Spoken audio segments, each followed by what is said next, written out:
ഓം വിഘ്നേശ്വരായ നമഃ. ആസ്ട്രോ വിജയ് മലയാളം ചാനലിലേക്ക് ഏവർക്കും സ്വാഗതം. നാം ഇന്ന് പരിശോധിക്കാൻ പോകുന്നത് കന്നി ലഗ്നത്തെക്കുറിച്ചാണ്.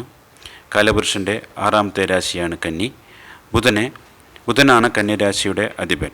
ബുധന് മിഥുനത്തിൻ്റെയും ആധിപത്യമുണ്ട്. മിഥുനത്തിൻ്റെയും കന്നിയുടെയും രാശിയുടെ ആധിപത്യം ബുധനാണുള്ളത്. ഇതിൽ കന്നി രാശിയാണ് ബുധൻ്റെ സ്വക്ഷേത്രവും മൂലത്രികോണക്ഷേത്രവും ഉച്ചക്ഷേത്രവുമെല്ലാം.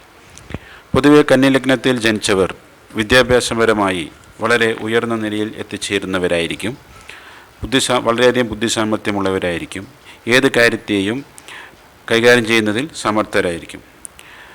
പൊതുവെ ഈ ലഗ്നത്തിൽ ജനിച്ചവർക്ക് ജീവിതത്തിൽ ധാരാളം ഉത്തരവാദിത്തങ്ങൾ വന്നു ചേരുന്നതാണ്.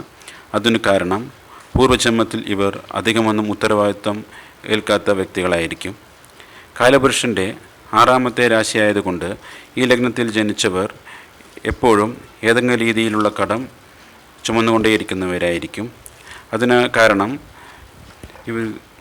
അത് ചിലപ്പോൾ നല്ല കടമാകാനും സാധ്യതയുണ്ട്. തൊഴിൽപരമായി പറഞ്ഞാൽ accounting, banking, consulting agency business എന്നീ മേഖലകളിൽ ഇവർ വളരെയധികം ശോഭിക്കുന്നതാണ്. ഇവരുടെ ധനാധിപൻ ലഗ്നത്തിൽ നീചവും 7ാം ഭാവത്തിൽ ഉച്ചവും ആകുന്നതുകൊണ്ട് ഇവർ കഴിയുന്നതും പാർട്ണർഷിപ്പ് ബിസിനസ് ചെയ്യാതിരിക്കുന്നതാണ് നല്ലത്. അതുമൂലം ഇവർക്ക് നഷ്ടവും പങ്കാളികൾക്ക് ലാഭവും ഉണ്ടാകുന്നു എന്നുള്ളതാണ് കാര്യം. ഇവർ പൊതുവെ ജീവിത പങ്കാളിയുമായി ഒരു സംരംഭത്തിൽ ഏർപ്പെടുകയും അവരുടെ അഭിപ്രായങ്ങൾ അനുസരിച്ച് കാര്യങ്ങൾ നിൽക്കുകയും ചെയ്താൽ വളരെയധികം അഭിവൃദ്ധി പ്രാപിക്കുന്നതായിരിക്കും. ഇനി നമുക്ക് കന്നി ലഗ്നത്തിൽ ജനിച്ച വ്യക്തികൾക്കുള്ള ഏതെല്ലാം ദശകളാണ് നന്നായിരിക്കുക, ഏതെല്ലാം ദേശങ്ങളാണ് കുറച്ച് മോശം എന്നുള്ളത് പരിശോധിക്കാം. ആദ്യമായിട്ട് കന്നി ലഗ്നത്തിന് ഏറ്റവും യോഗകർത്താവായിരിക്കുന്ന ഗ്രഹം ശുക്രനാണ്. ശുക്രഭഗവാന്റെ ദശയാണ് ഏറ്റവും നന്നായിട്ട് വരിക. കാരണം കന്നി ലഗ്നത്തിൻ്റെ 2 എന്ന ധനഭാവത്തിൻ്റെയും 9 എന്ന ത്രികോണഭാവത്തിൻ്റെയും ആധിപത്യമാണ് ശുക്രനെ സിദ്ധിച്ചിരിക്കുന്നത്. കൂടാതെ ശുക്രൻ ലഗ്നത്തിൻ്റെ അധിപനായ ബുധനുമായി വളരെ നല്ല ബന്ധത്തിലുമാണ്. അതുകൊണ്ട് ശുക്രദശ ലഭിച്ചാൽ കന്നി ലഗ്നക്കാർ മഹാഭാഗ്യവാന്മാരായിരിക്കും. അവരുടെ ആ പീരീഡിൽ ശുക്രദശ കിട്ടുന്നത് വളരെ നല്ലതായിരിക്കും. അതിനടുത്തതായി വരുന്നത് ബുധദശ തന്നെയാണ്. ലഗ്നാധിപൻ്റെ തന്നെ ദശയാണ്. ലഗ്നാധിപൻ എന്നുള്ളൊരു മഹത്വവും 10 എന്ന കേന്ദ്രഭാവത്തിൻ്റെ ഒരു ആധിപത്യമുള്ളതുകൊണ്ട് ചെറിയൊരു കേന്ദ്രാധിപത്യ ദോഷമുണ്ടെന്ന് പറയുമെങ്കിൽ കൂടി അത് വലിയ സാരമാക്കേണ്ടതില്ല. അടുത്തത് നല്ല ഗ്രഹം ബുധൻ തന്നെയാണ്. ബുധദശയും കന്നി ലഗ്നത്തിൽ ജനിച്ച വ്യക്തികൾക്ക് വളരെ നല്ലതായിരിക്കും. ശുക്രൻ, ബുധൻ എന്നീ 2 ഗ്രഹങ്ങളുടെ യോഗം ഇവർക്ക് വളരെയധികം ഗുണം ചെയ്യുന്ന പീരീഡായിരിക്കും. ഏത് ഭാവത്തിൽ നിന്നാലും ആ ഭാവത്തിന് ശക്തി പകരുകയും അതേകൂടാതെ അവയുടെ ദൃഷ്ടി കിട്ടുന്ന ഭാവങ്ങൾ, അവയുടെ യോഗം ചെയ്ത ഗ്രഹങ്ങൾ എന്നിവയ്ക്കെല്ലാം മെച്ചമുണ്ടാകുകയും ചെയ്യുന്നു. അതിനടുത്തത് ശനിദശയാണ്. ശനിക്ക് കിട്ടിയിരിക്കുന്ന ആധിപത്യം ഒരു ത്രികോണത്തിൻ്റെ ആധിപത്യമുണ്ട്. 5 എന്ന ത്രികോണത്തിൻ്റെ ആധിപത്യം ലഭിച്ചിരിക്കുന്നു. പിന്നെ 6 എന്നൊരു അഷ്ടമഭാവത്തിൻ്റെ ആധിപത്യമുണ്ട്. അതുകൊണ്ട് ത്രികോണം എന്നുള്ള ഒരു ഭാവത്തിൻ്റെ ആധിപത്യം ഉള്ളതുകൊണ്ടും ബുധൻ വളരെ മിത്രമായതുകൊണ്ടും ശനിദശ വലിയ ദോഷമൊന്നും ചെയ്യാൻ സാധ്യതയില്ല. 6 എന്ന ഭാവത്തിൻ്റെ ആധിപത്യമുള്ളതുകൊണ്ട് ചെറിയൊരു 80% ഗുണവും ഒരു 20% ദോഷം എന്നുള്ള അവസ്ഥയിലായിരിക്കും ശനിദശ ഉണ്ടായിരിക്കുക. എങ്കിലും ശനിദശയ്ക്ക് ശുക്രൻ്റെയും ബുധൻ്റെയും യോഗം ലഭിച്ചാൽ ആ ദോഷവും കുറച്ച് കമ്മിയായിട്ട് കാണിക്കാൻ സാധ്യതയുള്ളൂ. അതേസമയം ആ ശനിക്ക് ഈ ചൊവ്വ, ഗുരു എന്നീ 2 ഗ്രഹങ്ങളുടെ യോഗം ലഭിക്കുമ്പോൾ കുറച്ച് ദോഷഫലങ്ങൾ കൂടി കാണിക്കാനുള്ള സാധ്യതയാണ് ഉള്ളത്. അതിനടുത്തത് രാഹുദശയാണ്. രാഹു ലഗ്നാധിപനായ ബുധനുമായി നല്ല ബന്ധത്തിലാണ്. അതുകൊണ്ട് തന്നെ രാഹുദശ പൊതുവേ കന്നി ലഗ്നക്കാർക്ക് വലിയ ദോഷമൊന്നും ചെയ്യാറില്ല, നല്ലത് തന്നെയാണ് ചെയ്യുക. ആ രാഹുവിന് ബുധൻ, ശുക്രൻ എന്നിവയുടെ യോഗം കിട്ടുകയാണെങ്കിൽ വളരെയധികം നല്ലതായിരിക്കും. കൂടാതെ ബുധൻ ശുക്രൻ എന്നീ ഗ്രഹങ്ങളുടെ യോഗം കിട്ടുന്നത് വളരെ നല്ലതായിരിക്കും. പക്ഷേ ആ രാഹുവിനെ ചൊവ്വ, ഗുരു എന്നിവയുടെ യോഗം ലഭിക്കാതിരിക്കുന്നതാണ് കൂടുതലും നല്ലത്.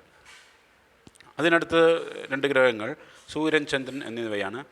ഇതിലെ സൂര്യന് കിട്ടിയിരിക്കുന്ന ആധിപത്യം 12 എന്ന ഭാവത്തിൻ്റെതാണ്. അതായത് ഗുണമില്ല ദോഷമില്ല എന്നുള്ളൊരു 50% എഫക്റ്റാണ് ഇവിടെ കാണിക്കുന്നത്. ആ സൂര്യനും അതേപോലെ തന്നെയാണ് ചന്ദ്രന് 11 എന്ന ഭാവത്തിൻ്റെ ആധിപത്യമുള്ളതുകൊണ്ട് കൂടുതലും ഗുണം ചെയ്യാനും ചന്ദ്രനും സാധ്യതയുള്ളത്. ഈ സൂര്യനെ ഈ രാഹു ഒഴിച്ചുള്ള മറ്റ് ശുക്രൻ, ബുധൻ എന്നിവയുള്ള ഗ്രഹങ്ങളുമായിട്ടുള്ള ബന്ധം വളരെയധികം ഗുണഫലങ്ങൾ കൂട്ടിക്കാണിക്കുകയും അതേസമയം ചൊവ്വ, ഗുരു എന്നിവയുള്ള ചേർച്ച അത്ര നല്ലതല്ല. അതേപോലെ രാഹുവിനോടുള്ള സൂര്യൻ, ചന്ദ്രൻ പൊതുവെ രാഹുവിനോട് ചേരുന്നത് അത്ര നല്ലതല്ല. പിന്നെ ചന്ദ്രന് അതേ സെയിം എഫക്റ്റാണ്. ചന്ദ്രനും ഒരു ലാഭാധിപതി എന്നുള്ള ഗുണം ലഭിക്കുമെങ്കിലും അവയ്ക്ക് ശുക്രനോട് ബുധനോടുള്ള യോഗം ലഭിക്കുന്നതാണ് നല്ലത്. കൂടാതെ വ്യാഴദൃഷ്ടിയിൽ നിൽക്കുകയോ എന്തെങ്കിലും ചെയ്യുകയാണെങ്കിൽ ചന്ദ്രൻ ഗുണം ചെയ്യുന്ന ദശയായിട്ട് മാറുന്നു. അതിനടുത്ത് വരുന്ന ദശ ചൊവ്വയാണ്. ചൊവ്വയ്ക്ക് ലഭിച്ചിരിക്കുന്ന ആധിപത്യം 3 എന്ന 8 എന്ന രണ്ടും നല്ല ആധിപത്യമല്ല. കൂടാതെ ബുധനുമായി അത്ര നല്ല ബന്ധത്തിലുമല്ല. അതുകൊണ്ട് ഈ ചൊവ്വ ദശ പൊതുവേ കന്നിലഗ്നക്കാർക്ക് വരാതിരിക്കുന്നതാണ് കൂടുതലും നല്ലത്. അങ്ങനെ വന്നാൽ തന്നെ ചൊവ്വദശ വന്നാൽ തന്നെ 10, 11 എന്നീ ഭാവങ്ങളിൽ ചൊവ്വ നിൽക്കുകയും ശുക്രൻ, ബുധൻ എന്നിവയുടെ ദൃഷ്ടി ലഭിക്കുകയും കൂടാതെ ശുക്രൻ, ബുധൻ എന്നിവയുടെ യോഗമോ ദൃഷ്ടിയോ ലഭിക്കുകയാണെങ്കിൽ കുറച്ച് ദോഷഫലം കുറച്ച് ഗുണഫലം കൂട്ടിക്കാണിക്കാനുള്ള സാധ്യതയുണ്ട്. എങ്കിലും ചൊവ്വദശ അത്രയധികം പെട്ടെന്ന് മെച്ചപ്പെടുവാനുള്ള സാധ്യത വളരെയധികം കുറവാണ്. അതിനടുത്തത് ഗുരുദശയാണ്. ഗുരുവിന് ലഭിച്ചിരിക്കുന്ന ആധിപത്യം 4 എന്ന കേന്ദ്രത്തിൻ്റെയും 7 എന്ന കേന്ദ്രത്തിൻ്റെയുമാണ്. ഇവിടെ ഒരു വളരെ ശക്തമായ ഒരു കേന്ദ്രാധിപത്യ ദോഷമാണ് ഗുരുവിന് ലഭിച്ചിരിക്കുന്നത്. അതുകൊണ്ട് ഗുരു ഒരു 50% താഴെ ബലം മാത്രമേ കന്നിലഗ്നക്കാർ കാണിക്കാറുള്ളൂ. അതുകൊണ്ട് പക്ഷേ ആ ഗുരുവിനെ ശുക്രൻ്റെയോ ബുധൻ്റെയോ യോഗം ലഭിക്കുകയാണെങ്കിൽ കുറച്ച് ദോഷഫലം കുറഞ്ഞ് നല്ല ഫലം കാണിക്കാനുള്ള സാധ്യതയുണ്ട്. എങ്കിലും ഉപജയസ്ഥാനങ്ങളായ 3, 6, 10, 11 ഭാവങ്ങളിൽ നിൽക്കുമ്പോഴും ഗുരു നല്ല ഫലം തരുവാനുള്ള സാധ്യതയുണ്ട്. എങ്കിലും അതൊരു വളരെയധികം കാൽക്കുലേഷൻ ആവശ്യമാണ് അതിന്.